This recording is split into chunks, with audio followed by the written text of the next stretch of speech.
today I will talk about how can you add or change your photo profile on your Magicplan app. We go to figure out this solution, know how you can do that on your app. So you just follow this ways, then it's going to work with you.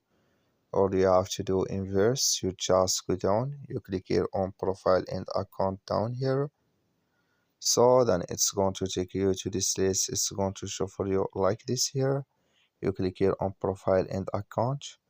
You come to your profile here, just click in this sign.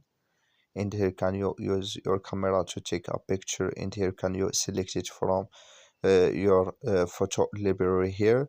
So that's all you have to do to add your photo profile on your Magicplan app.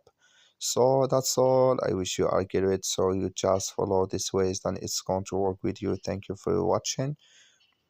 Don't forget to support us by liking, subscribe.